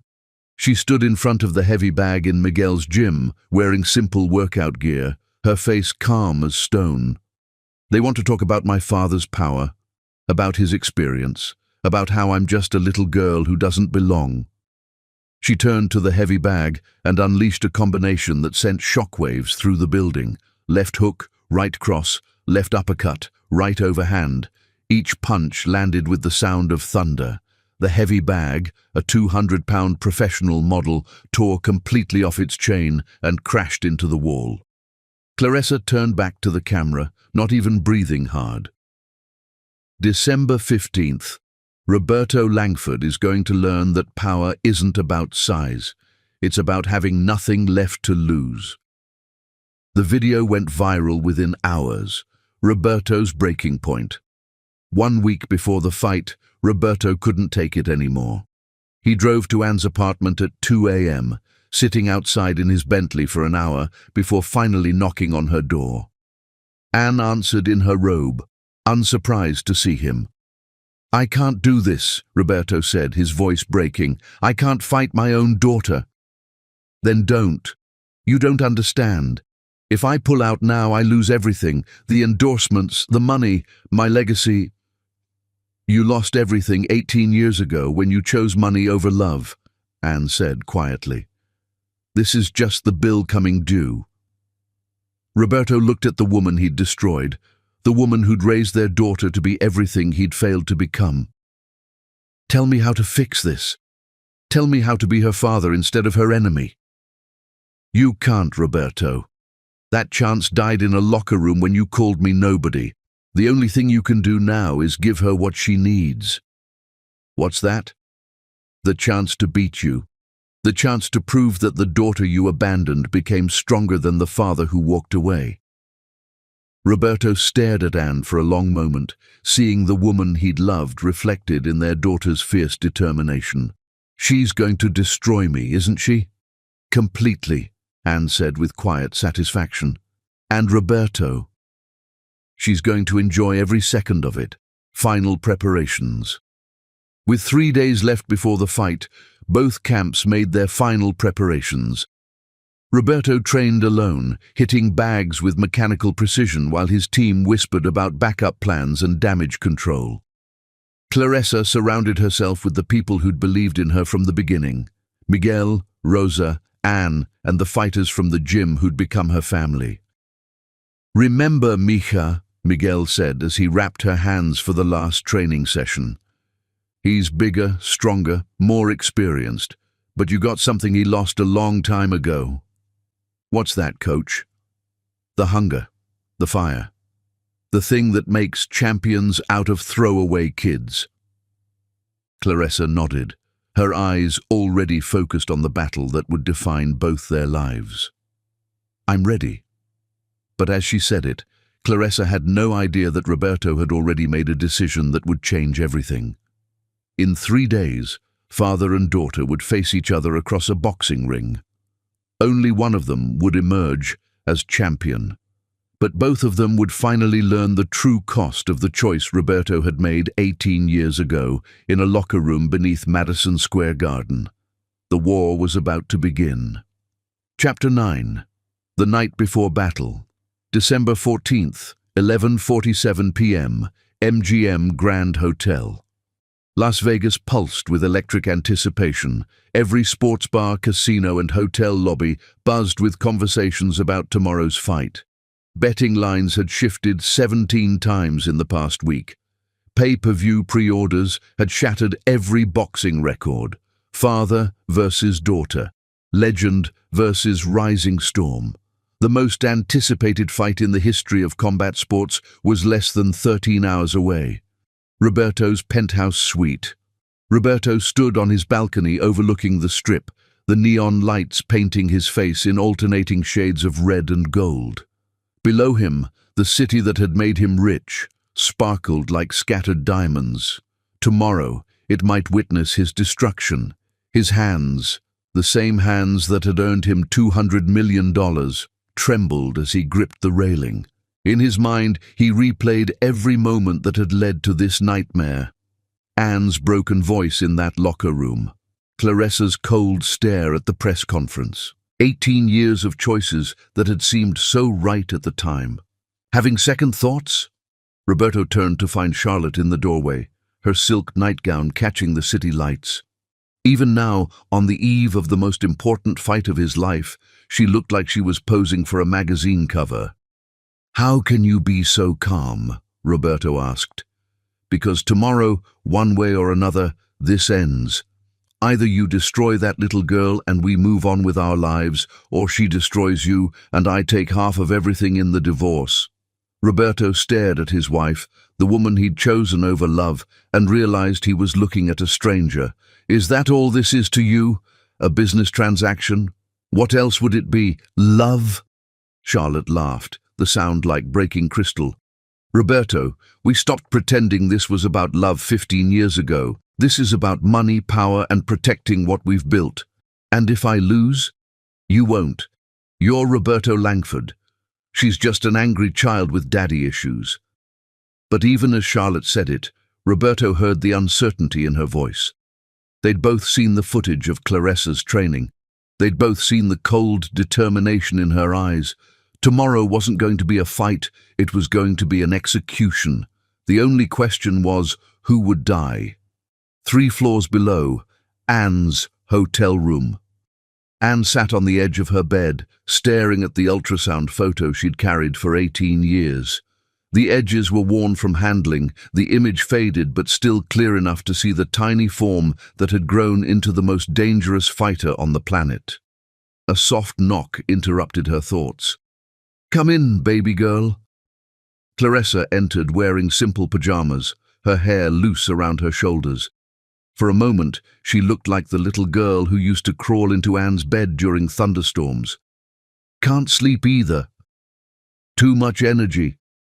Clarissa sat beside her mother, both women staring at the photo that had started everything.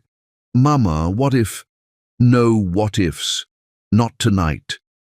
Anne wrapped her arm around her daughter. Tomorrow you walk into that ring as everything you were meant to be, everything I raised you to be, everything he threw away. I'm scared, Mama. Anne's heart broke a little. Despite everything, the training, the victories, the fierce determination, Clarissa was still her 17-year-old daughter. Scared of losing, scared of winning, scared of what happens after I prove I'm better than him. Clarissa's voice was barely a whisper. What if it doesn't make the pain go away? What if beating him doesn't fix what's broken inside me? Anne pulled her daughter closer, breathing in the scent of her hair. Baby girl, this fight isn't about fixing what's broken. It's about proving that what's broken can still be beautiful, that abandoned children can become champions, that love is stronger than money. And if I lose? You won't, but if you did, you'd still be my champion. You'd still be the most extraordinary person I've ever known. They sat in silence, mother and daughter, warrior and guardian angel, drawing strength from each other on the eve of battle. Across town, Miguel's hotel room. Miguel couldn't sleep either. He'd trained champions for 40 years, but none of them had carried the weight Clarissa bore into tomorrow's fight. His phone buzzed.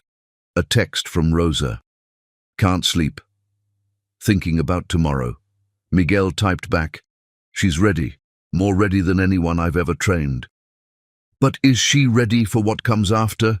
Win or lose, her life changes forever tomorrow. Miguel stared at the message for a long time before responding. That girl has been ready for this fight since the day she was born. Tomorrow, she becomes who she was always meant to be. 2:17 a.m. Roberto's private gym.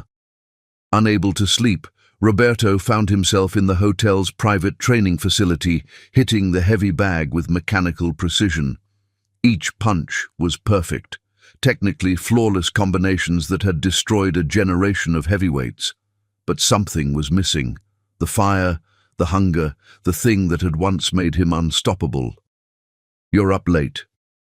Roberto spun around to find Anne standing in the doorway. She looked older than her 36 years, worn down by 18 years of struggling alone. But her eyes still held the strength that had first attracted him all those years ago. Shouldn't you be with her? Making sure she's ready. She's ready. Question is, are you?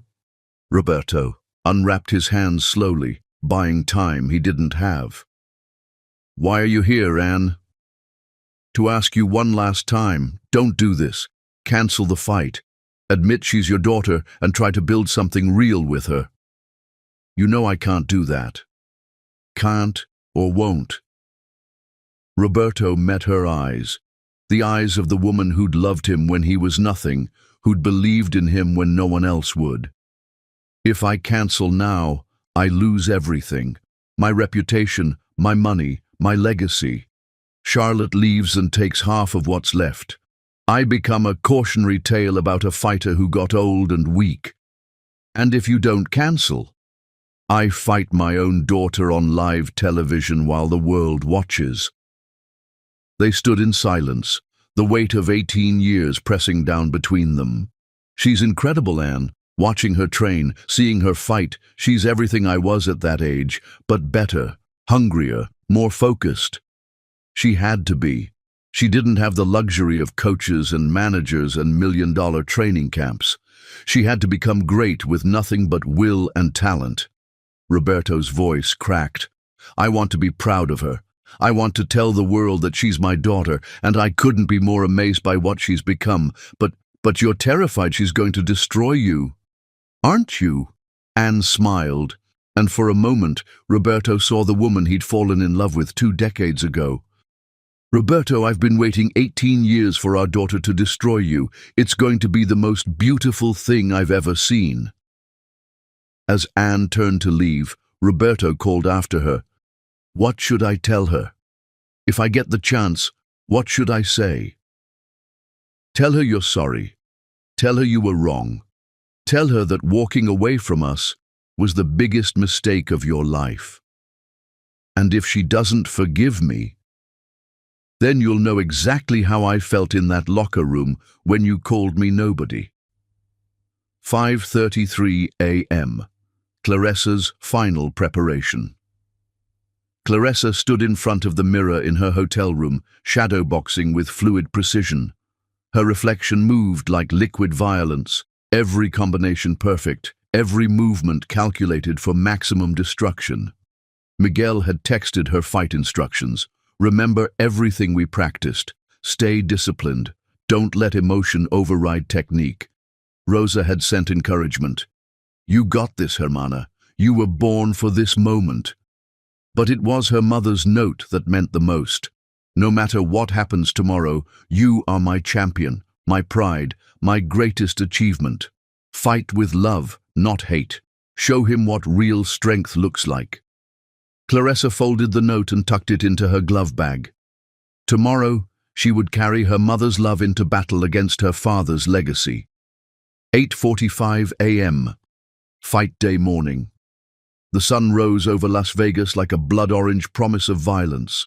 News crews set up outside the MGM Grand. Fans began gathering in the casino lobbies. Betting windows opened with lines stretching around corners.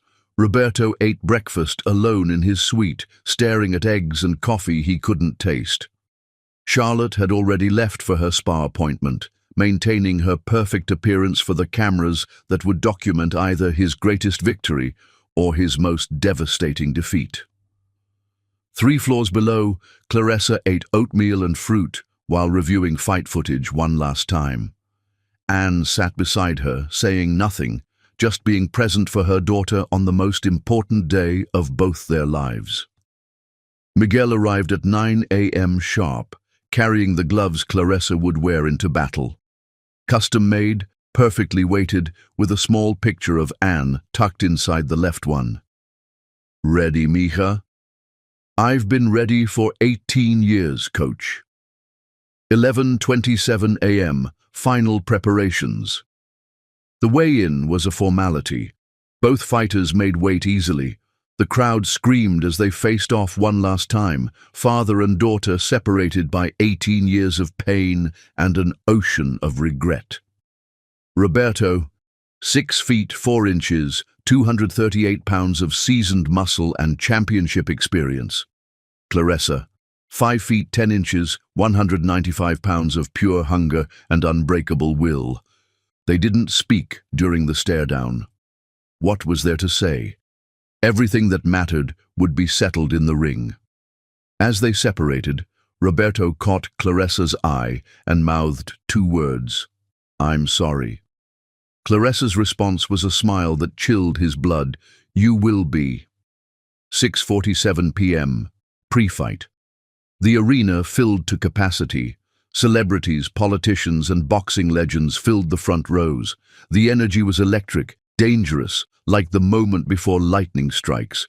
In his dressing room, Roberto sat in silence while his team prepared his hands. Eddie tried to give last-minute tactical advice, but Roberto heard nothing.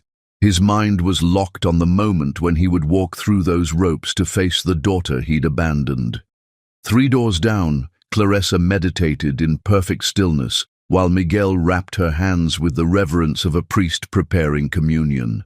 Each wrap was a prayer, each layer a promise that she would walk out of that ring as champion. "Remember," Miguel whispered, "this isn't about revenge. This is about justice. This is about proving that love is stronger than money, that loyalty matters more than fame." "I remember, coach. I remember everything." 7:54 p.m. The walk. The crowd erupted as Claressa emerged from the tunnel, walking toward the ring with the confidence of a queen claiming her throne. She wore simple black and gold, her mother's colors. Anne walked beside her, tears streaming down her face as she watched her daughter approach her destiny. Roberto's entrance was met with a mixture of cheers and boos. The crowd was split, half supporting the legend, half pulling for the daughter seeking justice. He wore his traditional white and gold, the colors of a champion who'd never lost when it mattered. As they climbed through the ropes, father and daughter stood in opposite corners of the ring that would determine both their fates. 8:02 p.m. Final moments. The referee called them to center ring for final instructions. They stood close enough to touch, close enough to see themselves reflected in each other's eyes. "I want a clean fight," the referee said. "Protect yourselves at all times. Touch gloves and come out fighting." They didn't touch gloves. They didn't need to. Everything that needed to be said had been said 18 years ago in a locker room beneath Madison Square Garden. As they returned to their corners, the arena fell silent with anticipation. Claressa looked across the ring at her father, the man who'd given her life and then abandoned it, the legend she'd studied and now prepared to destroy. Roberto looked back at his daughter, the child he'd thrown away, the warrior who'd risen from nothing to threaten everything he'd built. The bell was about to ring, the storm was about to break. Justice was about to be served. But in that moment before battle, both fighters carried the same thought. After tonight, everything changes. After tonight, the truth finally comes home. After tonight, one of them would stand as champion while the other faced the consequences of choices made 18 years ago. The crowd held its breath. The cameras focused. The world watched. And in the silence before thunder, father and daughter prepared to write the final chapter of a story that had begun with love and betrayal in equal measure. The bell was coming. The reckoning was here. And Roberto Langford was about to learn that some daughters never forgive. Some daughters never forget. Some daughters grow up to become everything their fathers feared they would be. The storm named Claressa was about to make landfall, and nothing would ever be the same. Chapter 10. Blood in the ring. Ding.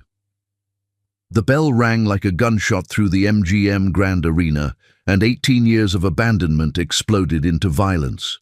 Roberto came out fast, trying to end it early with the overwhelming aggression that had destroyed a generation of heavyweights.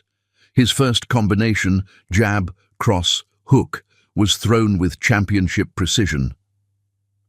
Claressa moved like smoke. Every punch Roberto threw missed by millimeters, his fists cutting through air where his daughter had been a heartbeat before. The crowd gasped as Claressa slipped under a devastating right hand and countered with a left hook that snapped Roberto's head sideways. First blood belonged to the daughter. "She's making him look foolish," the announcer screamed. "Langford can't touch her." Roberto pressed forward, his experience telling him to cut off the ring, to use his size and strength.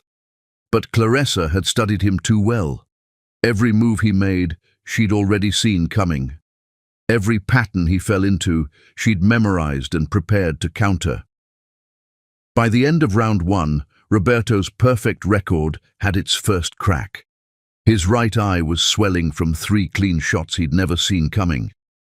Between rounds, "She's faster than we thought," Eddie told Roberto, working on the cut above his eye. "You need to take her head off early, or this gets ugly." Across the ring, Miguel was calm as stone. "Perfect, Mija. He's frustrated. Now take him apart piece by piece." Claressa nodded, her breathing controlled, her eyes locked on Roberto like a predator watching wounded prey. Round 2. Roberto came out swinging with desperate fury, throwing bombs that would have flattened any other opponent. But Claressa wasn't any other opponent. She was his daughter. She was his reckoning. She was everything he'd thrown away, grown strong and hungry for justice. Claressa caught Roberto coming in with an uppercut that lifted him off his feet. The crowd erupted as the legendary champion staggered backward, his legs unsteady for the first time in his career. "Get up, Dad!" Claressa shouted, her voice cutting through the arena noise. "That's all you got!" Roberto's blood ran cold. His daughter, the child he'd abandoned, was taunting him, breaking him down technically and emotionally with surgical precision. Round 3. Roberto rallied with the heart of a true champion, landing his first clean shots of the fight. A right cross opened a cut on Claressa's cheek. A left hook to the body doubled her over. For a moment, experience and power seemed ready to overcome youth and hunger. But Claressa smiled through the blood on her face. "Thank you," she said, just loud enough for Roberto to hear. "I wanted to know what it felt like to be hit by my father." Then she unleashed hell. A combination so fast and violent that the crowd went silent. Left hook, right cross, left uppercut, right overhand. Each punch landed with the accumulated pain of 18 years of abandonment. Roberto crumpled against the ropes, his eyes unfocused, his legendary defense shattered. Round 4. The massacre began in earnest. Claressa stalked Roberto around the ring like a lioness hunting wounded prey. Every shot she threw was calculated for maximum damage, maximum humiliation. "Say my name," she demanded, landing a right cross that sent Roberto's mouthguard flying into the crowd. "Say your daughter's name." Roberto could barely stand, his face a mask of blood and regret. But something in Claressa's voice, the pain behind the rage, made him remember the man he used to be. "Claressa," he whispered through split lips. "My daughter, Claressa." "Louder!" She hit him with another combination that echoed through the arena. "Let them all hear you!" "Claressa Johnson!" Roberto shouted, his voice carrying 18 years of guilt and amazement. "My daughter, my champion!" Round 5. The end. Claressa stopped attacking. She dropped her hands completely and stood in the center of the ring, her eyes locked on Roberto's battered face. "Hit me," she said. "What? You heard me. You want to be my father. You want to mean something to me? Then hit me. Hit your daughter as hard as you can." Roberto stared at this magnificent, terrible woman he'd created and abandoned. Blood streamed down her face, but her eyes burned with unbreakable will. "I can't. You already did. 18 years ago you hit me harder than any punch ever could." Roberto lowered his hands, tears mixing with blood on his cheeks. "I'm sorry. God forgive me, I'm so sorry." Claressa nodded once, then ended it. Her final combination was a work of art, poetry written in violence. Left hook to the body, right uppercut to the chin, left cross that sent Roberto crashing to the canvas. The referee began counting, but everyone knew it was over. Roberto Langford, undefeated heavyweight champion, $200 million Empire boxing legend, lay unconscious on the canvas while his abandoned daughter stood over him as the new champion of the world. The aftermath. As Roberto was helped to his corner, barely conscious, Claressa was handed the championship belt she dreamed of her entire life. But she didn't celebrate. Instead, she walked to Roberto's corner and knelt beside her father. "I forgive you," she whispered, her voice breaking with 18 years of pain finally finding release. "But I'll never forget what you chose over us." Roberto looked up at his daughter, his conqueror, his greatest achievement, his biggest regret, and managed one word: proud. Claressa stood, raised the championship belt above her head, and let 18 years of abandonment transform into the greatest victory in boxing history. The daughter Roberto Langford had thrown away, had grown up to take everything he'd built on that betrayal. Justice, finally, had come home. And in the most watched fight in boxing history, the world learned that some storms are born from abandonment. Some daughters never forget, and love, real love, is always stronger than money. The end.